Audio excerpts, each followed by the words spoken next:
You're watching The Sports Objective, the podcast for Pirates.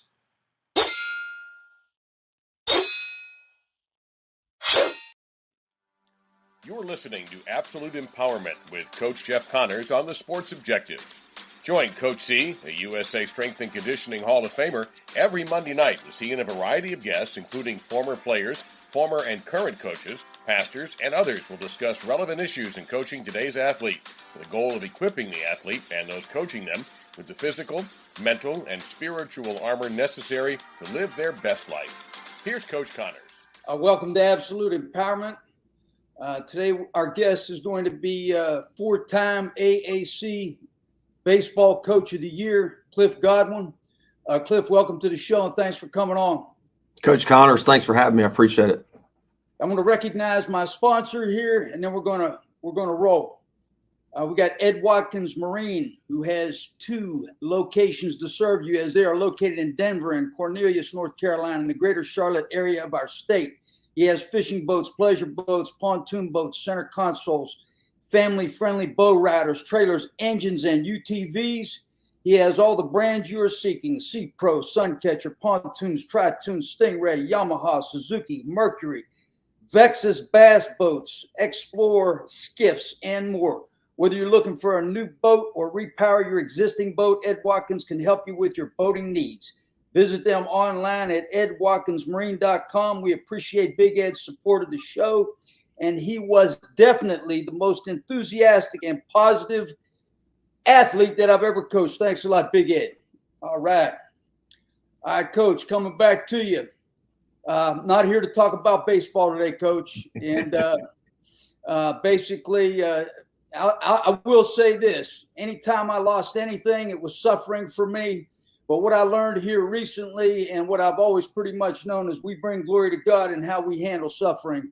So that's all I got to say about that.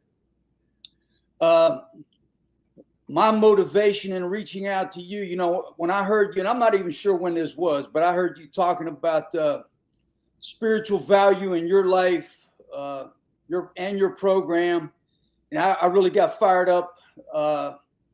Got excited because over the last 5 years, this is kind of like what I've been on a mission to do, lose myself to find a kingdom and to try to figure out how God might use me in this latter portion of my existence. So I really think that, when I heard that, I think that this will strengthen your arsenal to take you to the promised land this season. I'm going to tell you right now, I just started going back to football games. I'm going to start coming back to baseball games now, but I'm already thinking about my trip to Omaha. And, I'm just really excited about what you are doing in your program, what is foundational in your program. And, and I get excited every time I hear you talk about it. So I really believe that your team, ECU Athletics, and every athletic program in the country can be impacted, and I think has already been impacted by you and, of course, Parker Bird. And what I'm curious about, first of all, is Cliff Godwin growing up. Was it Snow Hill? That's right. The big town of Snow Hill. And so, how you basically found your faith growing up and who your influences were. Yeah, it's a long journey, as most journeys are. They're not, they don't happen quickly. So, I grew up in a church. I went to Rainbow United Methodist Church growing up. Both my parents, Christians, went to church every Sunday, brought up in a really Christian home. In middle school, went through confirmation class with a preacher named Ray Broadwell.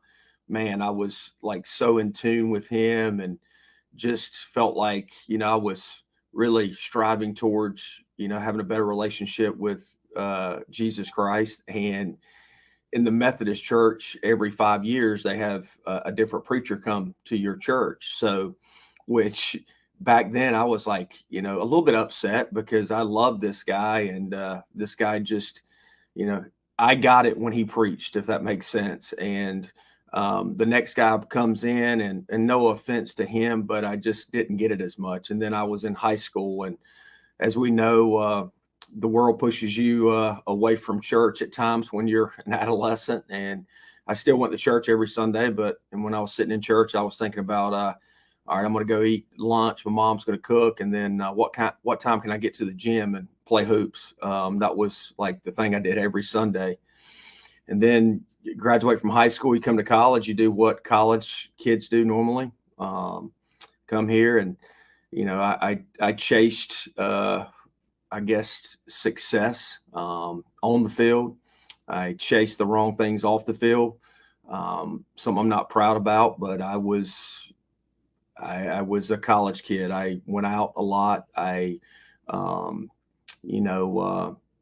just did things that I'm not proud of, off the field.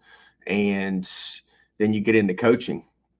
And the coaching, as Coach Connors, you know this, but you're working your tail off trying to get the next step. And I'm not asking God what the next step should be. I'm just doing it. And I really was on a fast track as an assistant coach, but I would read the Bible some, but really wasn't going to church because you got all the excuses in the world when you're a coach, like, hey, we play baseball on Sundays. In the fall, we normally practice on Sundays. So I was putting other things in front of him for sure.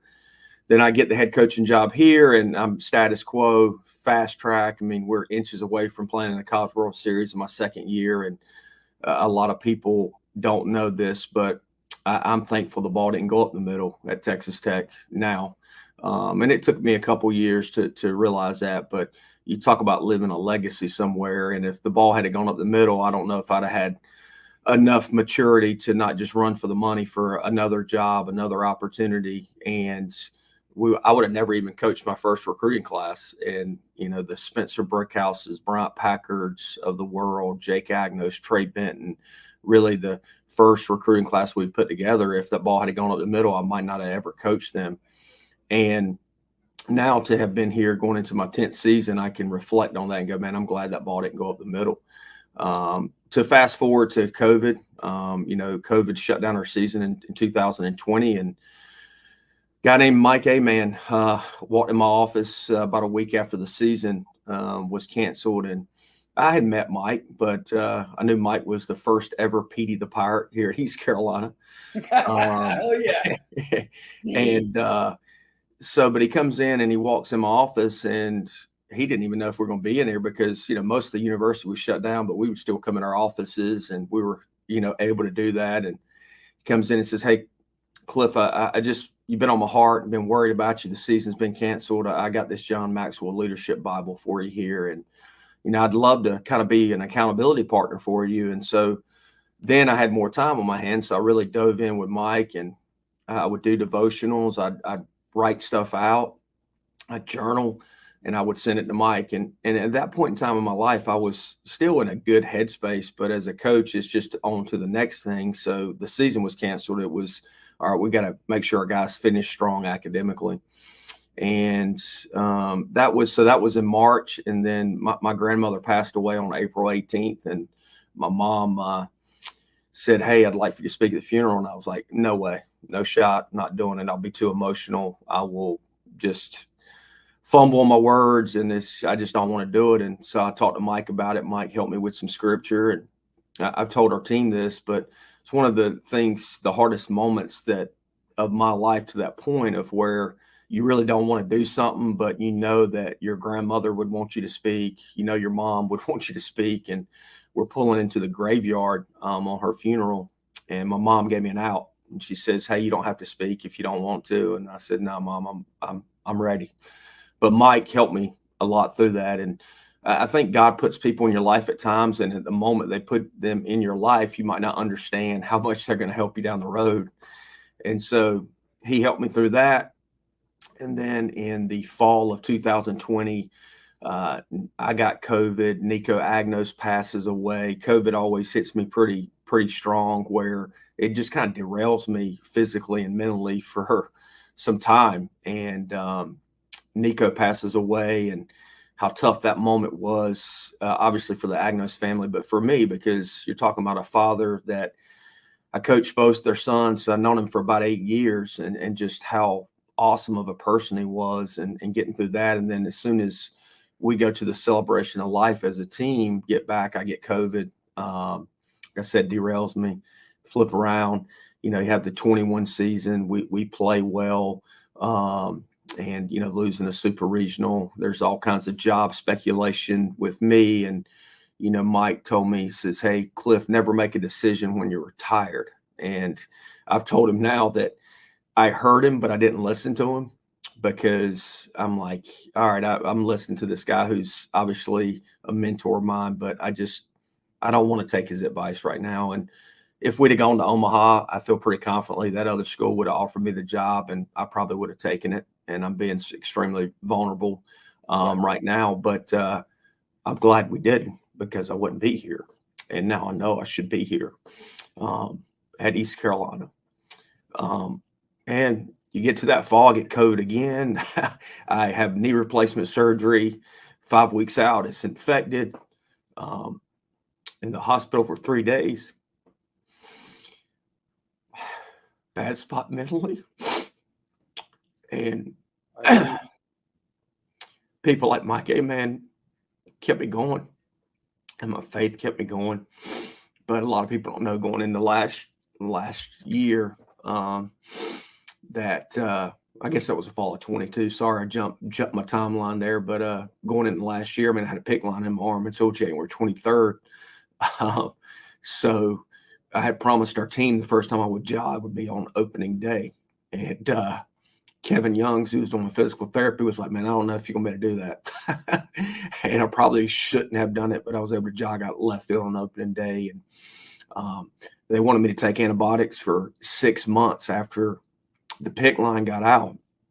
And the Sunday before the season started, I was taking amoxicillin, 1 in the morning, 1 at night. And people are like, "Hey, you've lost weight. You look good." And I'm like, man, it's not because I tried. These antibiotics are just crushing my stomach, and I don't have any energy. I barely can just get out of bed every day and go to work. And so that Sunday before the season started last year, I prayed about it and didn't tell anybody, but I just stopped taking the amoxicillin. And so about that Wednesday before we opened up last year, I could feel like a little light flicker. And when you're an athlete and you're a coach and you're supposed to be so tough and you got all these things going on, man, if you don't have a foundation of faith, I can tell you that I don't know if I would be here right now. And you can take that for what it's worth, but it was some tough times for me. And I'm so thankful that I have a faith friend in Mike A. Man that is just a great person, but accountability partner. And I would just challenge everybody to surround yourself with people that are faith-based people, because they're going to help you through tough times. And none of us are perfect. We all fail every single day. But if you can have a strong support system, you can get through some tough times. And, then you get through the season and, you don't host a regional and you win 47 games and people are critical of you because you've had so much success here. And my identity had gotten caught up, Coach Connors, to be honest with you, on something I said it would never be. I never wanted to be the head baseball coach at East Carolina. I always wanted to be Cliff Godwin. I never wanted to be the, best assistant coach in the country, that as far as the way people looked at me. And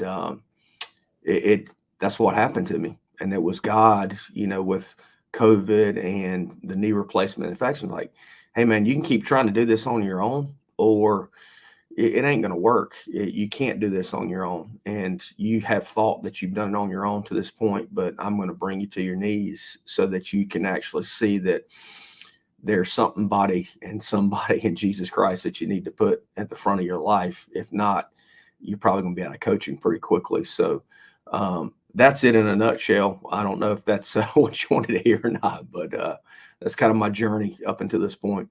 Oh, that's awesome, man. Thanks so much for sharing. And, sometimes going back to that game you're referring to, sometimes we think things happen to us, but they happen for us.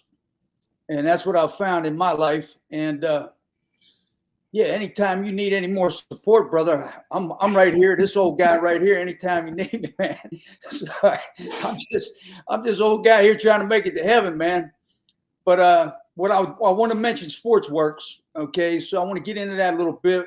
Chuck Young, of course, back in the 90s, he worked with football with us and baseball, and so as I understand it, you still got that rolling.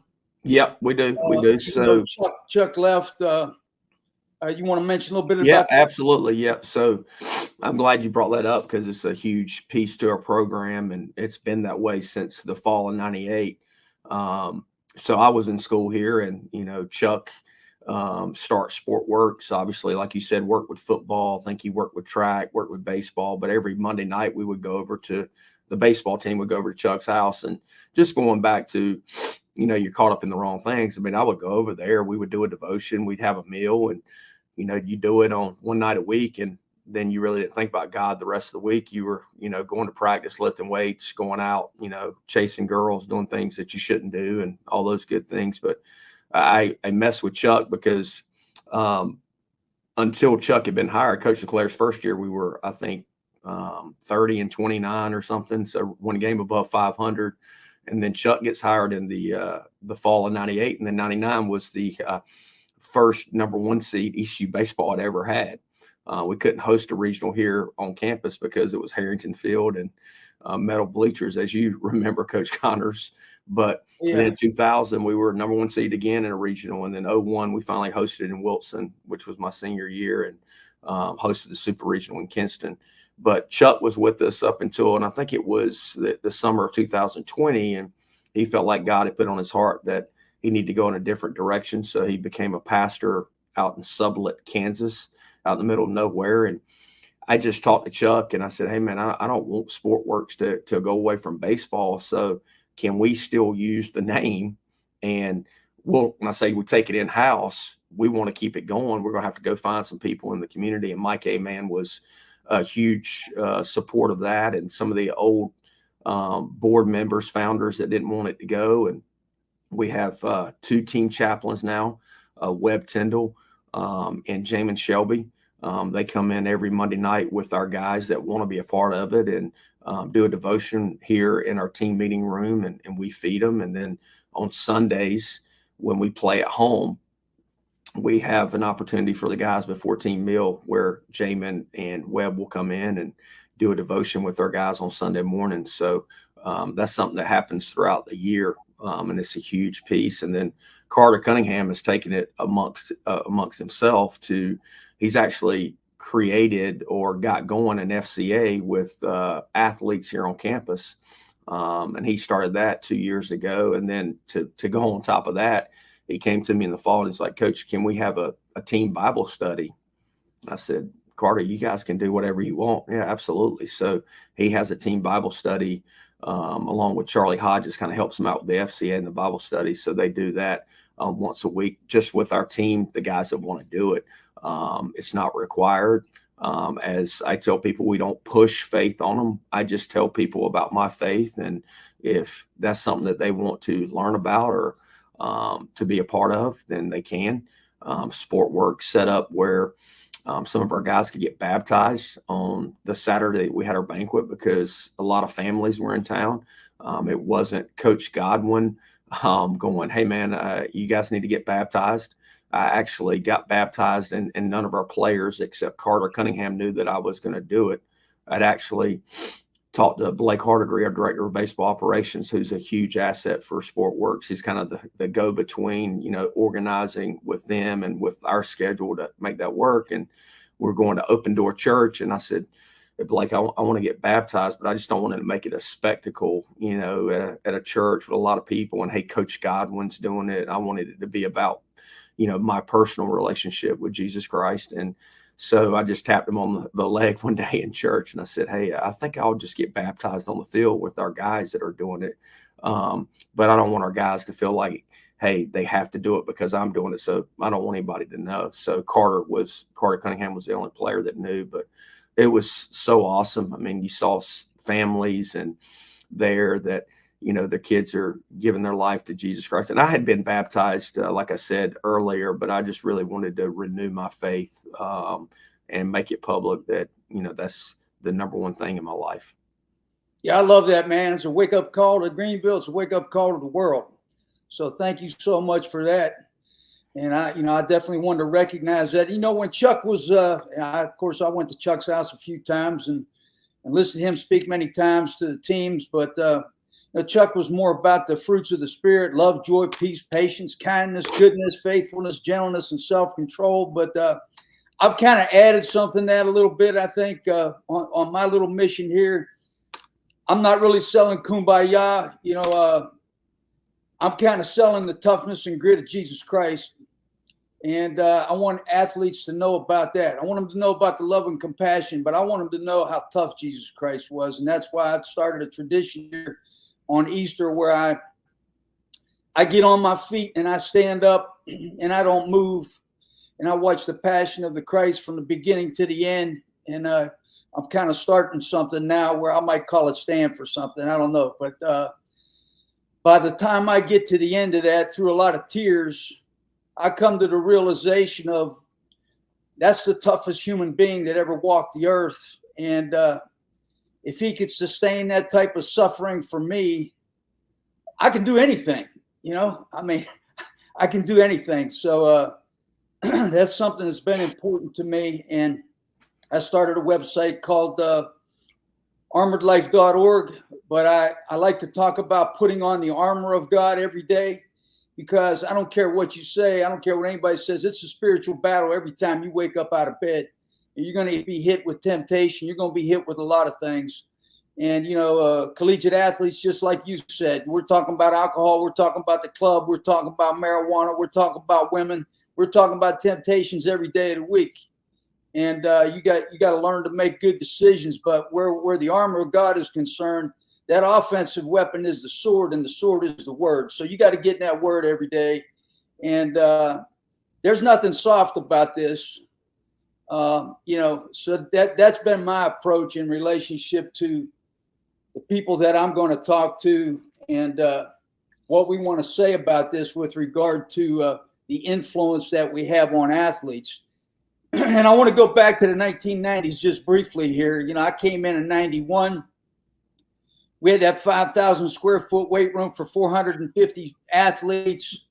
I had one full-time assistant finally and 2 GAs, and my GAs made $350 a month. My man Jim Bob, who I signed the baseball, who helped me there, and of course I oversaw everything. But and I really enjoyed working with you guys when you came in '97. I think it was because of the group you had. I remember some guys there, of course, Eric Bakich. Was it Nick Schnabel? Was that the name? Schnabel. Yeah. Okay, remember him. Chad Tracy, Corey Scott, who I might have seen recently somewhere.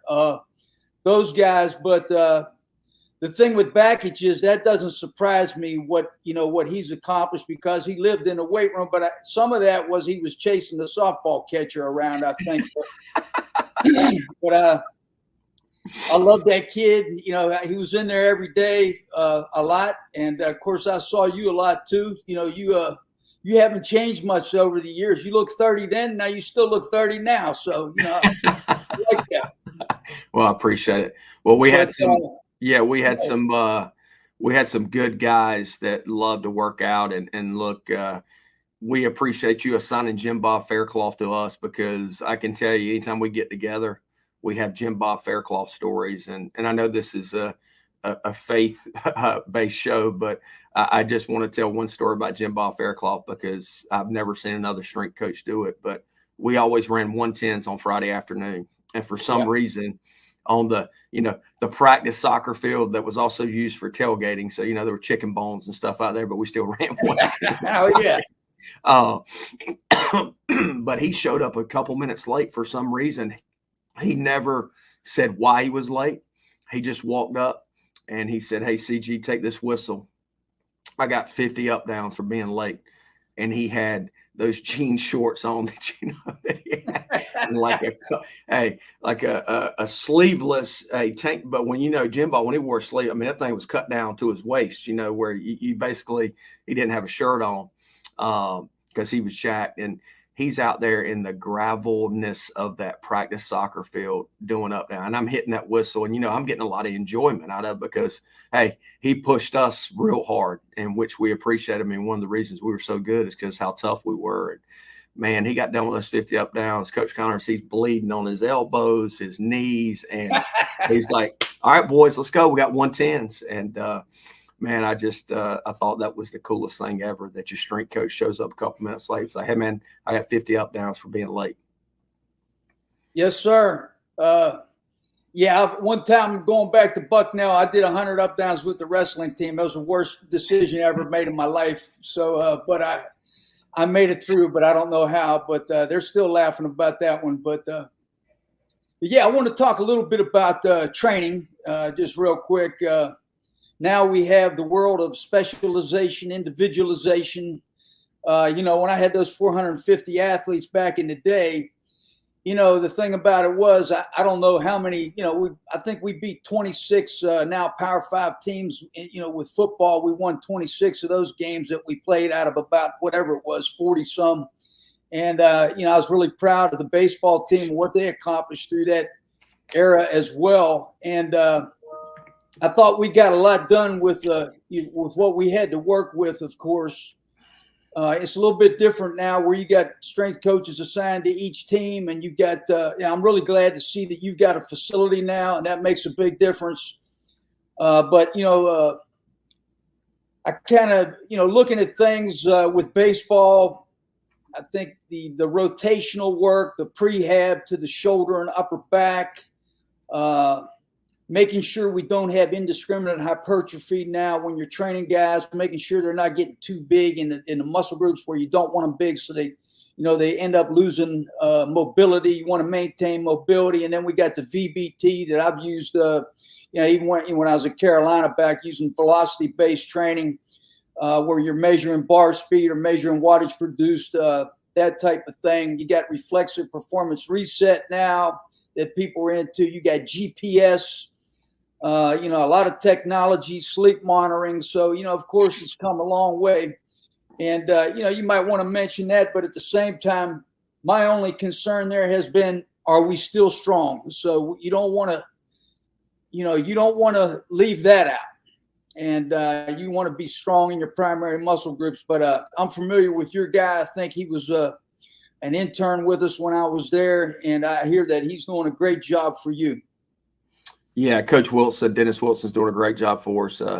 His story is pretty funny, that he kept aggravating you so much to be a GA. You finally said uncle at some point in time, and just like, hey, man, like, yes, yeah, you're going to sweep the floor or something, but like, hey, just stop coming in my office every day, which, hey, I appreciate his persistence, because he's turned into be, an unbelievable strength coach. But just with the training stuff, I mean, one thing that we've changed over the past couple of years is, when all of our guys come in, especially as freshmen and new guys, we assess them, their range of motion in their hips, their shoulders, all the different movements. Kevin Youngs helps us out with that. But to assess, so if we can see if there's any deficiencies to start off with, which helps Coach Wilson write the plans. But the new weight room facility, which we use the most of the time now, we still use the Murphy Center some, but it's got all the velocity-based training stuff like you were talking about. I mean, every squat rack has an iPad where,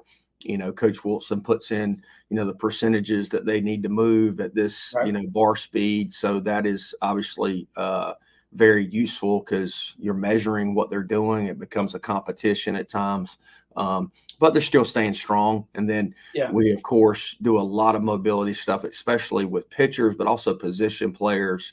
I would say the hips are probably the thing that we probably neglected back when I was playing, just because we didn't know as much stuff and didn't understand it enough. But now I think that's a huge component to making sure the hips are moving because in baseball, you have so many backs, where stuff, but a lot of it just stems from their hips not working the right way. So we do a lot of that stuff. Our pitchers, we have a pitching indoor where, they spend 30 to 45 minutes every day in there of getting their bodies ready to throw, between hurdles, mobility, soft tissue work, of course, arm care stuff.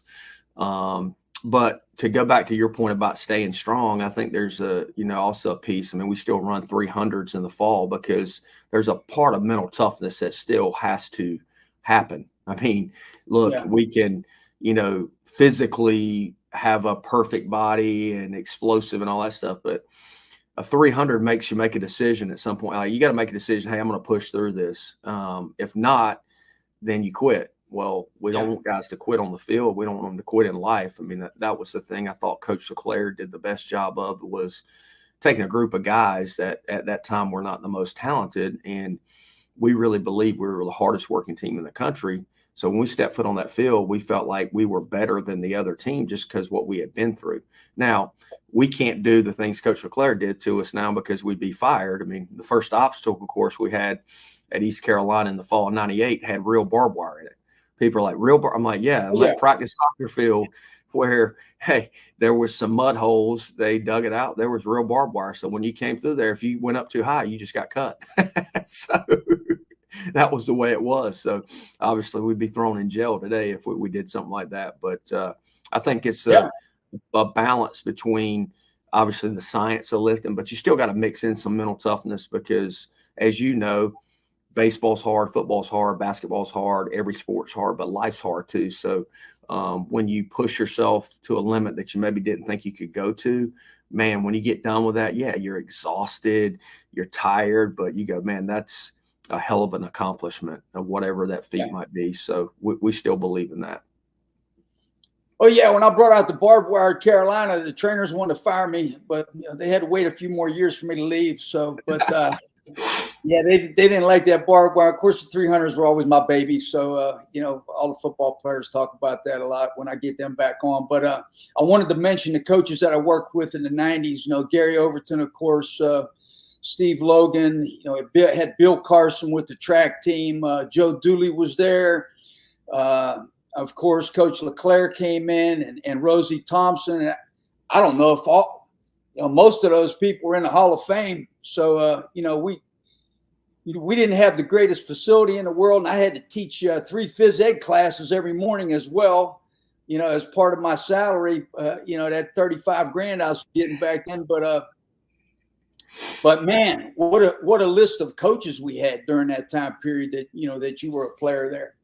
Yeah, I mean, you just mentioned a slew of Hall of Famers that you got a chance to work with. And I know you keep going back to that small facility, but we made it work, and we're Pirates. That's the thing. I mean, a lot of people look at, what we have here now for our baseball program specifically, and especially some sports teams at East Carolina, like, oh man, they got it all. Well, when I first got here, we didn't have the hitting indoor. We didn't have the pitching indoor. We didn't have the video board. And I'm a believer in, we tell our players, you get what you earn. And we've succeeded at a high level off the field academically, where we've had a 3.4 team GPA higher for 6.5 straight years. When I was hired, ECU baseball on record, which is kind of embarrassing for me to say, never had a 3.0 team GPA. So we had to change that part of the culture. And then, of course, you throw the winning on it on the field. And I just think it translates. I mean, when you have an elite mindset and you're trying to be the best version of yourself academically, on the field, in the weight room, in the community, well, then, man, I'm really being elite at everything I'm doing. You can't just pick and choose, well, hey, I love playing baseball, so when I'm at practice, I'm going to be elite, but I hate the weight room, so I'm not going to be really elite at that. You just can't flip that switch on and off, in my opinion. I think it's got to be something that you're pushing yourself with all the time. Right. Well, I want to kind of revisit for a moment the challenges that we talk about as coaches. And in my opinion, educating real consequence for bad choices. And I did mention marijuana. I saw probably at least 100 guys with football go by the wayside for repeatedly smoking marijuana. And, trouble in the club, for instance. 2 guys that I coached got murdered. One at Carolina, Dominique Lennon, not that far out of his graduation in Raleigh. And so, what's your strategy there? Does a stronger presence of spirituality within a team impact personal choice? Well, I think it definitely does. I mean, Carter Cunningham has, talked to me, and I don't want to be too open about his personal journey, but, he's just mentioned to me that you can't be the guy that's going out with your teammates all the time and, being intoxicated if you're going to, be the FCA leader, and how that was put on his heart back in the fall. And, you know, one of my best friends challenged me just last week, you know, Garrett Blackwater, who you trained when he played basketball here. We were talking about something else, hung up the phone, and he texted me and said, "Hey, can I call you back?" I said, "Yeah." And this was a few years ago, but, you know, I put devotions out on most mornings on social media. That's one thing I use social media for, because there are some good things on social media, but there are also some bad things. And he said, "You remember, you know, 2-3 years ago when you called me and said somebody was being really critical of you about your language and how you put devotions out every morning?" And he goes, "I laughed about it," which Garrett said he laughed about it, and just said, "Hey man, like, don't worry about that guy, dude. Just keep doing you." And so he called me up last week and he said, "Hey, I want to make sure that I revisit that conversation, because I know we both remember it." He goes, "But I do challenge you to work on your language." And it is something that I have worked on. Am I perfect at it? Absolutely not. But if you go in the Bible, I'm not trying to defend myself. I mean, Jesus, God took broken people. I mean, every person that is in the Bible is someone that has been broken. I mean, you look at Saul turning into Paul. I mean, Saul was persecuting Christians. I mean, he was sitting there watching Stephen get stoned. And then, you know, it took God blinding him there, and just a total transformation. But God takes people that are broken, as the part of the Bible that says, you know, people that are not sick don't need Jesus. Jesus needs to be with the sick, whether it's a tax collector or, you know, somebody that is, you know, just doing a lot of wrong things. So I'm broken. I know I'm not perfect. I'm working on myself all the time to try to continue to grow in my faith, for sure.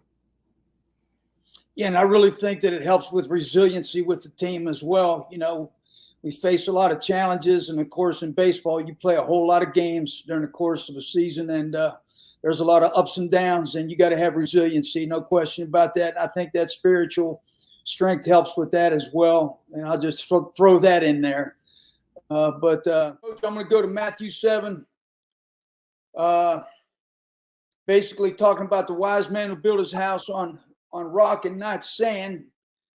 So what has evolved to be the non-negotiable components of your foundation? Well, I think getting into the Word as much as possible, surrounding yourself with people that are people of faith, just to continue to challenge you. We have actually a staff Bible study. Heath Blackman, who is our director of player development, he was a former high school coach at Hickory Grove Christian, taught religion, so he's a great resource. And we have our entire staff and 3 managers. Monday mornings at 8:45, we have a staff Bible study. So that's continued to help us throughout, even when we're not able to go to church on Sundays because we have games and, of course, sport works. And the other thing is just, you know, not chasing the worldly things. I mean, it talks about that in the Bible a lot, greed and jealousy, how that derails so many people. So, you know, the world says you should chase the next best job, the more money job, all that stuff. But, you know, I just want to use God and my prayer time to make sure I'm making the decisions He wants me to make and not the decisions the world says I should make. Got you.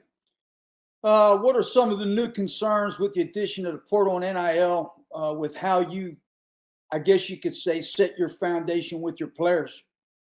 Coach Connors, I'm going to say things that you don't hear from many coaches or administrators, and that's not a knock against them. But, you know, at East Carolina, I mean, yes, some of our guys are getting NIL money, but they're not going to get as much NIL money here as they could at, you know, an SEC program. Right.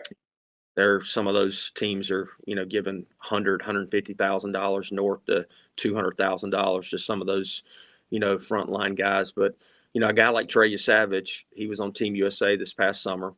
I know what goes on in those meal times because I was on the USA staff in 2022, and, you know, players are talking like, "Hey, are you in the portal yet?" Or, you know, "Are you going to go in the portal?"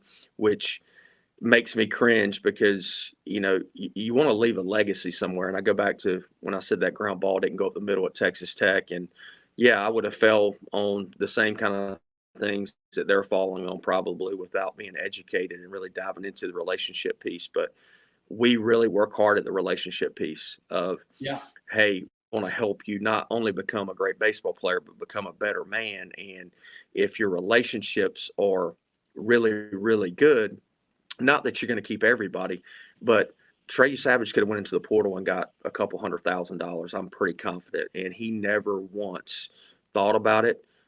He is getting some NIL money, but he's not getting anywhere close to that because he believes in this place. He believes in the coaches. He believes in his teammates, and he's going to be a high draft pick, and he's going to make money. So, and he's going to be able to bring his kids back to a place one day and say, "Hey, like, I helped build this place." And that's the thing that I tell our guys all the time. I'm like, hey, if you got to 2 or 3 different schools, where are you taking your family? Like, where are you guys going back to 20 years from now? Where are you going? And just try to help them understand, like, leaving a legacy and being a part of something is much bigger than any kind of dollar figure. Yeah, I mean, I just remember when we went to Mobile, Alabama Bowl, one of our linebackers, because for some reason our guys didn't get their warm-ups to travel in, which was bad in itself. But he didn't have any dress pants. So I bought him a pair of dress pants for the trip. So, I mean, you know, back then you had to worry about buying somebody a hamburger. And I was like freaked out a little bit because I bought this kid some dress pants. I was hoping nobody found out about it. But, you know, things have certainly changed.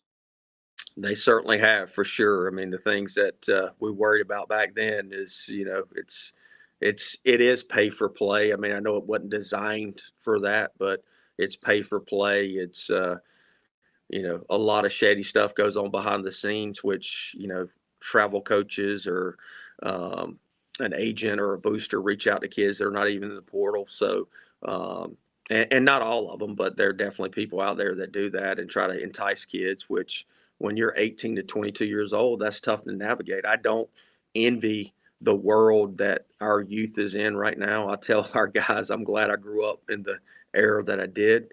But it's tough for 18 to 22-year-olds to see, like, I mean, they're being offered cash money in front of them, or they can stay at a place and develop even more, you know, mentally and physically, or they can, you know, jump ship and make a little extra cash.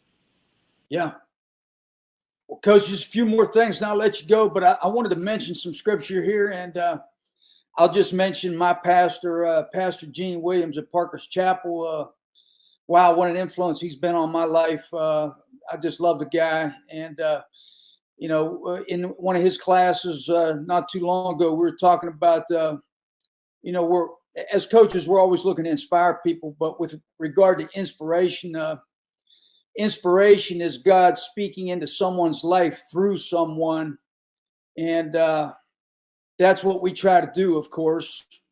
And I just wanted to kind of reiterate that a little bit from 2 Timothy 3:16 and 17 with that scripture. When we talk about it being profitable for those 4 things that I think are very applicable to athletics. And the first one is doctrine, which we're teaching the truths. The second one would be reproof, you know, that being conviction. Hebrews 11:1, and then we're talking about correction, you know, which is what I always did. I was always the correction guy, you know, with athletes, putting things in order. And then, of course, instruction, where you're nurturing that new information, where people are making changes and making better choices. So, you know, I just wanted to mention that scripture right there, because if I was still coaching somewhere, I'd probably have that on my wall somewhere. But I just wanted to mention that to you and maybe get your take there. No, I think that's great stuff. I mean, as you said, the inspiration part, you know, one kind of story, and this might take me off subject a little bit, but I think it's really important. But in the summer of 22, when Parker Bird had that accident, I carried a lot of weight of that accident. Actually, the guy the young man that was driving the boat, I had done all my homework, but I, you know, took him on the team kind of last minute because of he wanted to walk on, and, you know, but I did it just like I would have done it any other time. And he just happened to be the young man behind the boat. And when Jeff Bird called me on vacation that summer, And I had really struggled with even going on vacation because Parker's accident was about 10 days before. And I always go right before school starts, a week vacation to the beach. The Laffertys from Ole Miss, I'm the godfather of his children.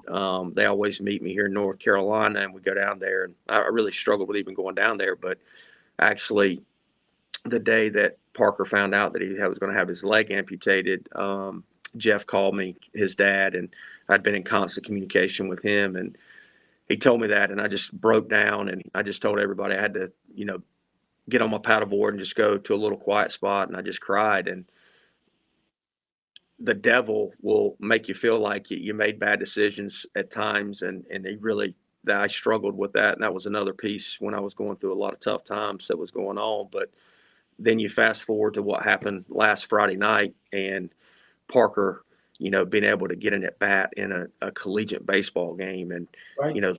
2 years of even having a prosthetic. I mean, less than 2 years of having his leg amputated. And I can't tell you the amount of emails, text messages, just media requests from, he's on Sports Center on Monday night. Yeah. And just the inspiration he has given to so many people that have had something like that happen or something totally different. And you talk about a guy that's in our program that's just inspired so many just from what he's had to go through. Oh yeah, I mean, you talk about a platform now. I love it when Mark Wahlberg comes on TV now and talks about, hey, let's pray. We got hallow.com or whatever it is. He's on there with the guy that played Jesus, or hey, I want Mark Wahlberg on my podcast, man. And I'm going to work to get that done. But I really think you get the same kind of platform right now with what's going on. I think it's a wonderful thing, so, man, awesome. I get chills thinking about it. But, hey, I had just one question about, the game. Kid that hit into the double play, was he the same one that got back up and hit a double last night? Yeah. Yep. Yeah. I mean, I got so fired up. I was like, yeah, man, this kid, he made a comeback. He was determined, and that was a great thing. I really loved that when he hit that double after that. So I just wanted to kind of reference that a little bit. Appreciate it. Look, Coach, it's no secret we got beat last night, and I was thinking about, probably 5 years ago, I probably would have texted you and said, hey, Coach, I need to reschedule because I got something more important to do and try to get our team better. And it never even crossed my mind this morning, other than the fact just get on there and do this, because this is way more important, and this is going to hopefully help at least one person. Absolutely, man. Absolutely. And I can't tell you how much I appreciate it. I just got one more thing here. Matthew 7, 13 and 14. Enter by the narrow gate. Narrow is the gate, and difficult is the way which leads to life, and there are few who find it. And, brother, it's a narrow gate to Omaha, but, you're going to get there. It's going to happen this year. I'm going to be there. I'm just letting you know. Get ready for that narrow gate. Keep working. And I love what you're doing. I love you. And keep rolling, brother. And, I just feel privileged to be able to talk to you today. Well, Coach Connors, I appreciate everything you've done for me and having me on today. And I know we're going to get there. And, hey, God's timing, not ours. We always want it to happen quicker. If you'd have told me 10 years ago that we would not have been to the College World Series yet, I would have lost everything I own. And a lot of that had to do with ego and not, hey, it's God's timing. God's going to get us. Well, we're going to work hard, which his strength's going to allow us to work hard, but we're going to get there. And I feel good about this year. It's the closest knit group we've ever had. And yeah, we got beat last night, but it's a long season. So we'll get to practice today, get better, and be ready for Friday night. Yes, sir. Hey, and I'm going to keep working on my language because I'm trying to learn how to golf. So I get challenged every single day, brother. So thanks so much. I'd say good luck, but it ain't about luck. It's about hard work. So put it in and get ready for that next game. And I'm going to make it to some games this year. And thank you so much. And I'm going to go ahead and sign off. So this is Jeff Connors for Absolute Empowerment. Signing off. God bless, and we'll see you next week. Thanks a lot, Coach. Thank you, Coach. Okay. You've been listening to Absolute Empowerment with Coach Jeff Connors on The Sports Objective. Join us every Monday night for a new edition of the show. Listen to the show pretty much everywhere podcasts are found. Be sure to follow us on social media at The Sports OBJ on Twitter and TikTok, at The Sports Objective on Instagram. Like and follow our Facebook page and subscribe to our YouTube channel. As always, we appreciate you listening to the show. And go Pirates!